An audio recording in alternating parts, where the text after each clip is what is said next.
Hello friend. आज मध्यकालीन भारत का एक महत्वपूर्ण शासक बाबर को हम लोग देखेंगे और ये भी देखेंगे कि बाबर से क्या क्या क्वेश्चन बनते हैं, उसका आंसर हम लोग देखेंगे। चाहे वो यूपीएससी हो, पीसीएस हो या अदर जितने भी एसएससी, रेलवे, बीएसएससी, जितने भी एग्ज़ाम हैं, बिहार एसआई, अगर यहाँ से क्वेश्चन बाबर से पूछा जाएगा तो इस वीडियो को अगर आप लोग अच्छा से देखते हैं तो शायद ही कोई प्रश्न आपसे छूटेगा, नहीं बनेगा, सारे प्रश्न यहीं से बन जाएंगे। जब हम लोग देखते हैं बाबर अपने जीवन काल में भारत में वो 4 युद्ध लड़ता है, तो पहला है कि बाबर द्वारा जो लड़े गए युद्ध है और किसके विरुद्ध ये युद्ध लड़ा उसको हम लोग देखेंगे।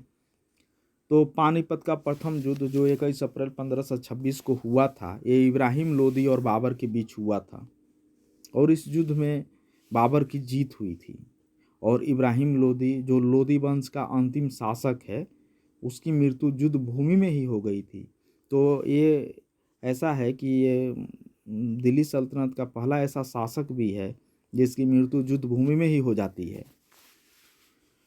तो ये युद्ध बाबर जीत गया था। इसके बाद वो नेक्स्ट जो युद्ध लड़ा था वो खानवा का युद्ध था, जो 17 मार्च 1527 को हुआ था राणा संगा और बाबर के बीच में, और इस युद्ध में राणा संगा की पराजय हो गई थी। और इस युद्ध के बाद बाबर का भारत पर दिल्ली पूरा कब्जा हो गया, क्योंकि राणा संगा को बाबर के सेना से ज़्यादा इसकी सेना थी और राणा संगा से कहीं न कहीं बाबर को भी डर था। लेकिन इस युद्ध के बाद बाबर दिल्ली पर स्थायित्व प्राप्त कर लिया। नेक्स्ट जो युद्ध करता है वो चंदेरी का युद्ध है, जो 1528 में वो मेदिनी राय के खिलाफ ये युद्ध होता है। मेदिनी राय वर्सेस बाबर का ये युद्ध होता है जिसमें मेदिनी राय पराजित होता है। वो चौथा और अंतिम युद्ध वो लड़ता है, वो घाघरा का युद्ध, जो 1529 में होता है, अफगानों के विरुद्ध होता है, जिसका नेतृत्व मोहम्मद लोदी कर रहा है। इस युद्ध में शेरशाह भी मोहम्मद लोदी के साथ था। यह युद्ध जल और स्थल दोनों जगहों पर होता है, लेकिन इस युद्ध में भी बाबर की जीत होती है। ये लगातार 4 युद्ध वो करता है और चारों युद्ध बाबर जीतता है। बाबर मुगल वंश का संस्थापक भी है और 1530 में बाबर की मृत्यु हो जाती है। उसके बाद उसका पुत्र हिमायू, जो उसका बड़ा बेटा है, वो मुगल वंश का अगला शासक बनता है। पहला जो एक क्वेश्चन है कि किस मुगल शासक ने भारत की वनस्पतियों और प्राणी जगत, ऋतुओं और फलों का विशद विवरण अपने दैनिक डायरी में दिया है। बाबर को डायरी लिखने का भी बड़ा शौक था, वो प्रतिदिन अपनी दिनचर्या को डायरी में नोट करता था। तो ऑप्शन इसका ये है, अकबर बी है, जहांगीर सी है, बाबर और डी है औरंगजेब। तो निश्चित रूप से इसका आंसर बाबर है, ऑप्शन सी है। नेक्स्ट क्वेश्चन है कि बाबर ने पहली बार पश्चिम से होकर भारत में प्रवेश किया था, कश्मीर से कि सिंध से कि पंजाब से या राजस्थान से। तो पंजाब से बाबर भारत में प्रवेश किया था, option C is right answer. आप जानते हैं कि भारत में जितने भी आक्रमणकारी आए वो उत्तर पश्चिम सीमा से ही भारत में प्रवेश करते थे।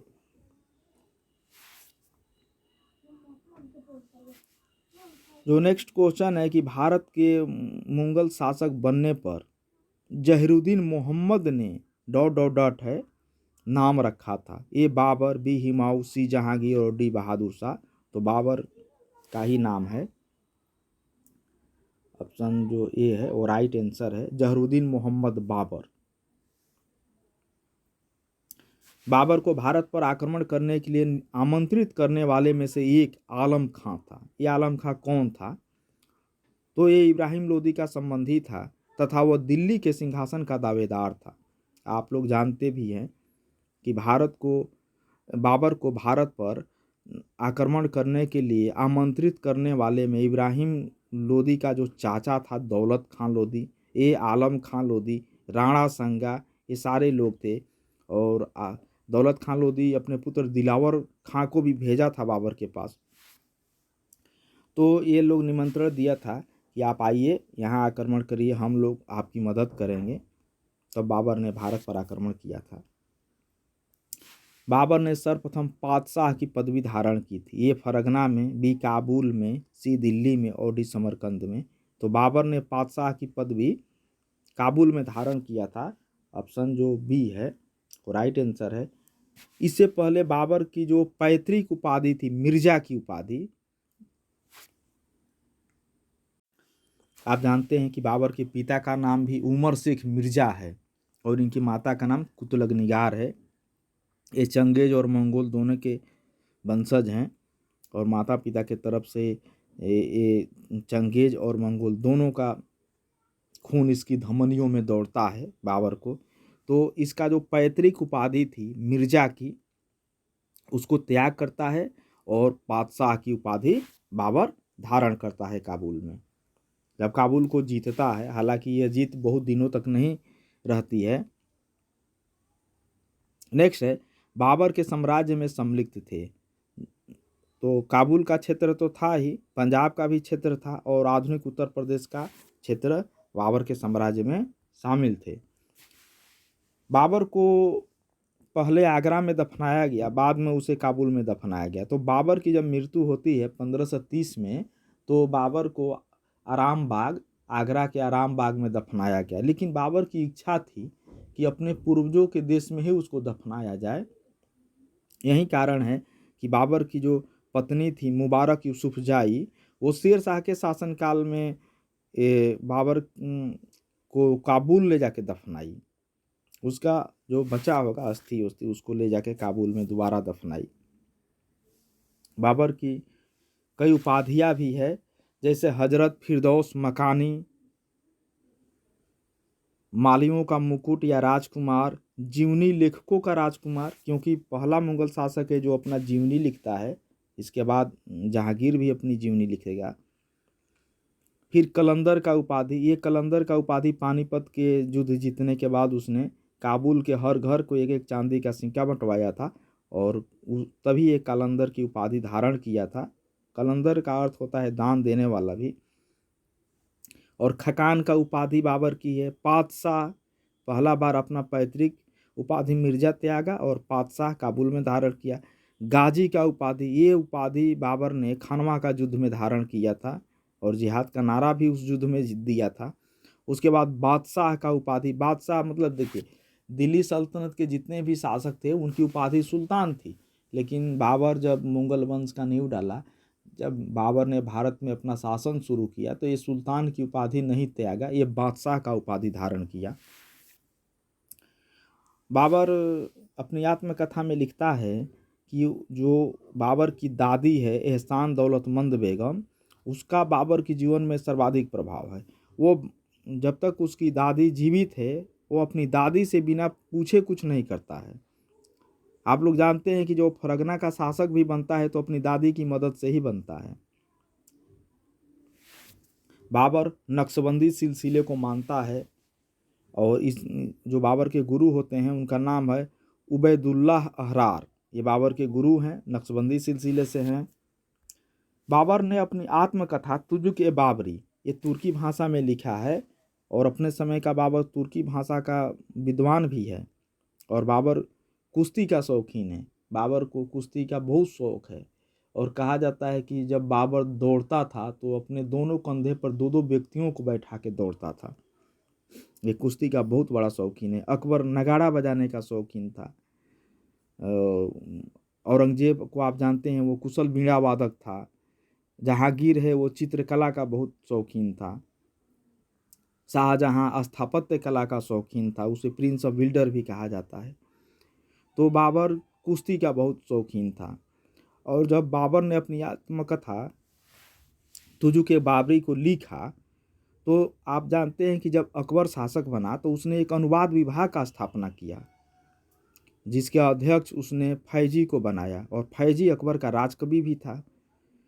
तो उसने सारे ग्रंथों का फारसी में अनुवाद शुरू हुआ था। उसी समय तुजुक-ए बाबरी का भी अनुवाद फारसी में बाबरनामा के नाम से हुआ और ये अनुवाद अब्दुल रहीम खान खाना ने किया और अब्दुल रहीम खान खाना को इसमें पायंदा खान ने सहयोग दिया था। और बाद में इसका अंग्रेजी में भी अनुवाद हुआ तो तुजुक एक बाबरी माने तुर्की भाषा से अंग्रेजी भाषा में अनुवाद श्रीमती बेबरिज ने किया था। ये भी क्वेश्चन पूछा जाता है। बाबर अपनी आत्मकथा में लिखता है कि मैंने रमजान का त्यौहार 2 बार एक ही स्थान पर कभी नहीं मनाया। यानी कि बाबर का जो समय है वो एक तो अल्प समय है, ज़्यादा वो दिन जिंदा भी नहीं रहा, और वो युद्ध में इतना व्यस्त रहा कि वो 1 साल कहीं रुका ही नहीं। यही कारण था ना कि वो खुद इस चीज़ को लिखता है कि मैंने रमज़ान का त्यौहार एक जगह पर 2 बार कभी नहीं मना पाया। फरिश्ता जो एक इतिहासकार है वो भी लिखता है कि किस्मत के हाथ गेंद बना वह शतरंज के बादशाह जैसा एक जगह से दूसरी जगह भागता रहा, समुद्र के किनारे पड़े कंकड़ के सामने ठोकरे या टकरे खाता रहा, और इससे उसके जीवन धैर्य की और संघर्ष की एक कहानी थी बाबर की। 1502 में सर ए पुल के युद्ध में बाबर पराजित होता है, और इसी युद्ध में शैबानी खां ने बाबर के विरुद्ध उज़्बेकों की युद्ध नीति तुलगुमा पद्धति का प्रयोग किया था। मतलब तुलगुमा जो पद्धति है जिसका वो प्रयोग बाबर पानीपत के प्रथम युद्ध में करता है, तो भारत में पहली बार है। ऐसा नहीं कि तुलगुमा युद्ध पद्धति का प्रथम बार प्रयोग भारत में हो रहा है, इससे पहले भी वो उसका मध्य एशिया में कई बार प्रयोग होता है। और बाबर के विरुद्ध शैबानी खां किया, और ये उज़्बेकों की युद्ध पद्धति है, उनसे ये बाबर सीखता है और भारत में इसका प्रयोग करता है। बाबर जो अपनी आत्मकथा लिखता है तुजुक बाबरी, उसमें 5 मुस्लिम राज्य तथा 2 हिंदू राज्यों का भी उल्लेख करता है। और 5 मुस्लिम राज्य में वो बहमनी है, मालवा है, गुजरात है, बंगाल है, दिल्ली और आगरा, जहाँ का शासक इब्राहिम लोदी है। 5 मुस्लिम राज्यों के बारे में लिखता है, और 2 हिंदू राज्य के बारे में वो लिखता है, जिसमें मेवाड़ है जिसके शासक राणा संगा है, और विजयनगर साम्राज्य है जहाँ के शासक कृष्णदेव राय, यानी कृष्णदेव राय बाबर के समकालीन हैं। और लिखता भी है कि वो भारत में सबसे मजबूत शासक के रूप में कृष्णदेव राय का उल्लेख करता है।